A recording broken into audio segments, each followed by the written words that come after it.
Hello friend, আজ আমরা বানাবো লাউ পাতা দিয়ে মুগ ডালের বড়া। এটা বানানোর জন্য আমরা একটা পাত্রে নিয়ে নিয়েছি মুগ ডাল।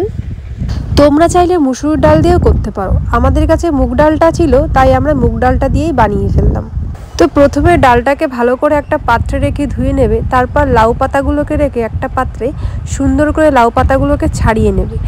তারপর একটা একটা করে যখন লাউ পাতাগুলো ছাড়ানো কমপ্লিট হয়ে যাবে তখন এটাকে জল দিয়ে ভালো করে ধুয়ে নেবে। যদি লাউ পাতাগুলোকে জলের ভিতরে যদি একটু ভিজিয়ে রাখা হয় তাহলে লাউ পাতার উপরে যত ধুলোবালি ওগুলো সহজেই পড়ে যায় আর সময়টাও বাঁচে। অনেক দিন কোনো রান্নাবান্নার রেসিপি বাড়িতে করা হয় না, তাই ভাবছিলাম যে কিছু একটা জিনিস তোমাদের সাথে শেয়ার করি। তো অনেক দিন ধরে আমি ঘুরে বেড়ানোর ভিডিওগুলো তোমাদের সাথে শেয়ার করি কোথাও গেলে, কিন্তু রান্নাবান্না বহুদিন আমার শেয়ার করা হয় না। তো ভাবলাম আজকে একটু বাড়ি বসে সুন্দর কোনো কিছু বানাই আর সেটা তোমাদের সাথে শেয়ার করি। তো এই বড়াতে মশলা বলতে জিরা, লঙ্কা, ধনিয়া, আদা এইগুলো জিনিসই নর্মাল প্রয়োজন, এর থেকে বেশি কোনো মশলার প্রয়োজন নেই। তারপর যেরকমটা হয় ডালগুলোকে তোমরা একটু ভালো করে মিক্সিং করে নেবে, মানে ডাল গুঁড়ো করে নেবে একদম ফিনিশ। তারপর ওটার সঙ্গে যে মশলাটা রয়েছে সেই মশলাটার সঙ্গে সুন্দর করে মাখিয়ে নেবে, একটু সুন্দর করে ব্লেন্ডিং করে নেবে যেটাকে বলে। তো তারপর এই মশলাটা এবং ডালের উপর থেকে একটু কালো জিরা ছিটিয়ে দিলে ভালো হয়, দেখতেও ভালো লাগে। তো এই মশলাটা বা এই ডালের আসল বিষয়টা হচ্ছে এটাকে সুন্দর করে লাউ পাতার ভিতরে মুড়িয়ে সুন্দর ভাজ করে এটাকে সাইড করে রাখতে হবে, তারপর গরম তেলে এটাকে ফ্রাই করতে হবে। তো চলো আগে আমরা ডালটাকে সুন্দর করে ব্লেন্ডিং করে তারপর উপরে কালো জিরা ছিটিয়ে একটু মাখিয়ে নেব। বেশ অনেকক্ষণ ধরে এটাকে পুরোপুরি মাখানো হয়ে যাওয়ার পরই এটার উপরে আমরা লাউ পাতা দিয়ে আর কি মাখিয়ে ভেতরটা পুর করে দেব।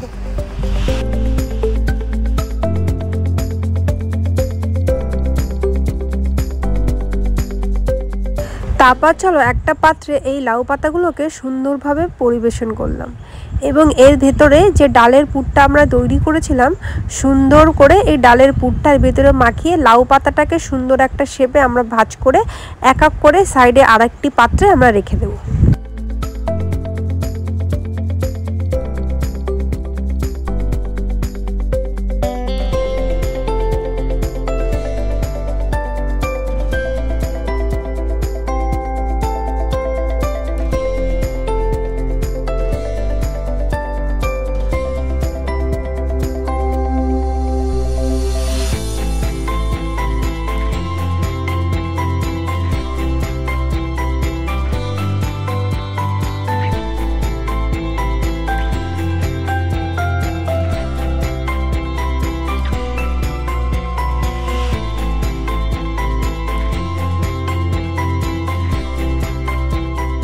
তো তোমরা তো দেখে নিয়েছো কিভাবে ডালের পুরটা লাউ পাতার সঙ্গে একসঙ্গে জাস্ট মিক্স করে ভেতরটাতে কিভাবে আমরা সুন্দর একটা শেপ দিয়ে রেখেছিলাম। তোমরা যে যেরকম পারো যার মনের মতন যেরকম শেপ হয় সেভাবে করো।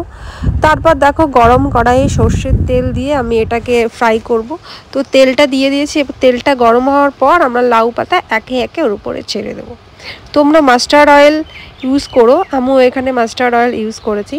আর এই দেখো লাউ পাতার সবটাই এখানে কমপ্লিট হয়ে গেছে, বেশ সুন্দর লাগছে দেখতে। আর আমি এখন তেলটা যেহেতু গরম হয়ে এসছে একে একে ছেড়ে দেবো।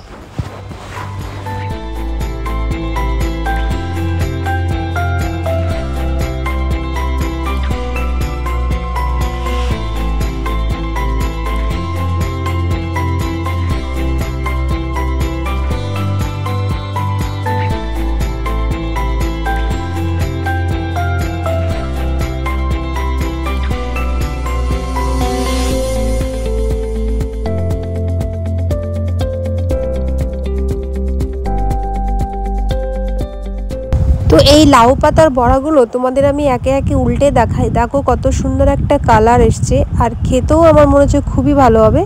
তো দেখো সুন্দর প্রায় উল্টে দিলাম, এরপরে আর একটু ফ্রাই হলে এটা হয়ে যাবে, অলমোস্ট হয়ে এসছে।